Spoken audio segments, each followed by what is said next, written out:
हम table 6.6 regression model हमने बनाना है। ये दरअसल वेरिएबल्स के दरमियान रिलेशन मालूम करने के लिए यूज होता है।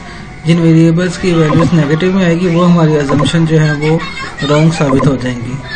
ये जो पॉजिटिव वैल्यूज है इसे शो करें कि दोनों वैल्यूज वेरिएबल इंक्रीज होने से दोनों वैल्यूज इंक्रीज होती हैं, जबकि नेगेटिव वैल्यूज शो कर रही है कि एक वेरिएबल इंक्रीज होगा दूसरा डिक्रीज हो जाएगा।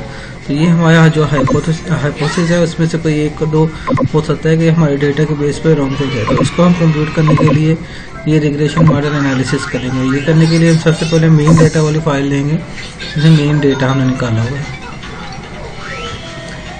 एनालाइज में जाएंगे, रिग्रेशन लीनियर, इसमें हम जो है डिपेंडेंट और इंडिपेंडेंट वेरिएबल सिलेक्ट करेंगे। तो हमारा डिपेंडेंट वेरिएबल जो है नॉन ब्रांड परफॉर्मेंस वो है, वो जो इंडिपेंडेंट है वो ये सारे हैं। ये सबकी हम मीन वैल्यूज हमने कैलकुलेट की हुई है। स्टैटिस्टिक्स में जाएंगे, कोलिनिटी इसको ऑप्शन को क्लिक कर देंगे, कंटिन्यू कर देंगे, ओके कर देंगे। ये हमारी एनोवा रिग्रेशन एनालिसिस हो गई है। इसमें आप देख सकते हैं कि हमारे दो हाइपोथेसिस ऐसे हैं जो हमारे सही साबित नहीं हो रहे इस एनालिसिस के अंदर। टॉप मैनेजमेंट बिहेवियर और ब्रांड स्ट्रक्चर, इन दोनों का जो रिलेशन है हमारा CSR के साथ, तो वो प्रूफ नहीं हो रहा।